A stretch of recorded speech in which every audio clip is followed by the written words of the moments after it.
Iya, ada masuk ada keluar truknya, betul. Ya kan? Karena ini yang bermasalah ini kan yang PLU.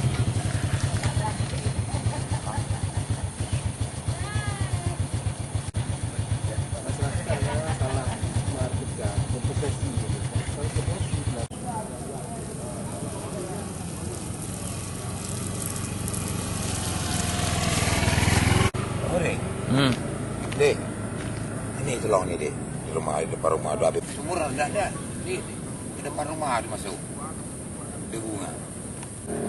Ini kan sudah punya kami ini. Kalau dia tuh siapa orang dari sana, kami ini yang menerima.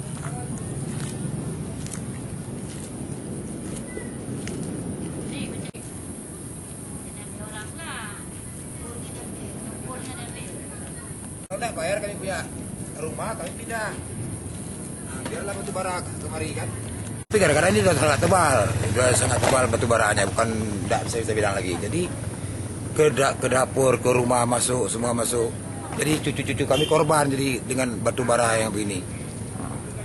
Belum ada perhatian dari pihak perusahaan. Nah, jadi lebih bagus nggak usahlah di sini lagi lah batu bara, buatlah di tempatnya lain lah, janganlah di sini lagi. Karena ini tanah di tempat kami lah. Oke, ini jalan pemerintah, tapi rumah-rumah kami. Jadi kami sudah korban batu bara masuk selalu dalam rumah. Berarti sampai saat ini nggak ada kepedulian dari pihak perusahaan untuk kesehatan atau nggak ada, ya? Nggak ada. Habis itu dia ini air nggak jalan, paret. Ada dia buat, hanya dia kerok pasir itu untuk menyelamatkan diri dia jalan aja, bukan dia betulkan paret. Jadi kalau yang beri keterangan saya yang menderita di sini, betul-betul saya bilang saya nggak menderita. Mau lihat nih semua. Berarti air kayak mana? Nggak jalan, selokannya nggak ada jalan, nggak ada tempat pembuangan nggak ada.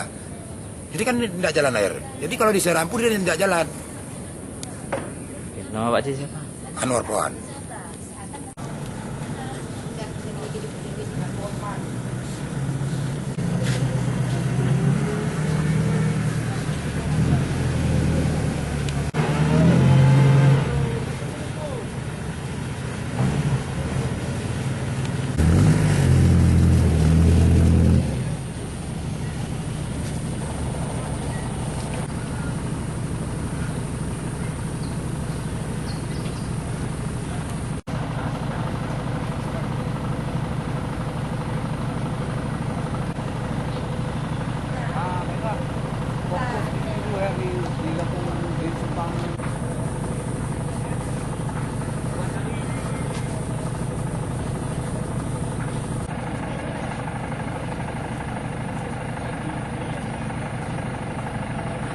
Kami tolonglah deh, ini kami janganlah ada batu bara sini.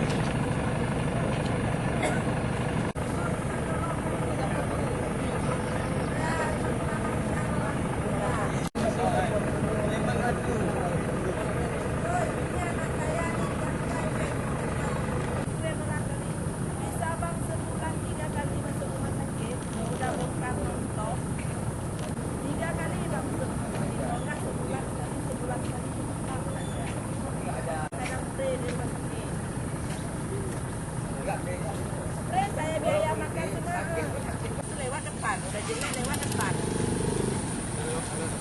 Kok malam lewat depan orang tuh? Belok dia.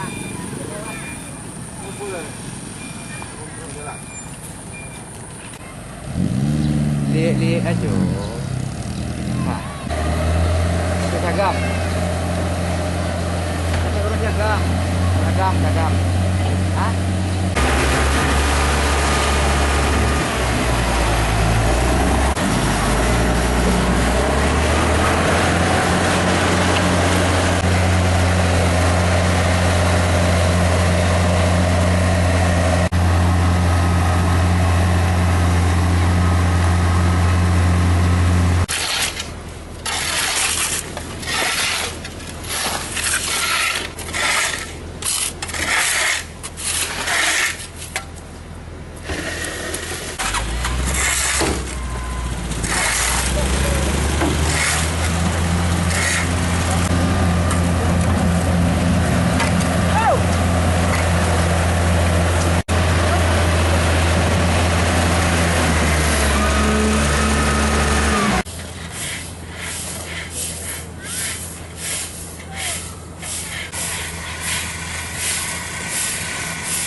sana dulu yang pasang di sini dulu.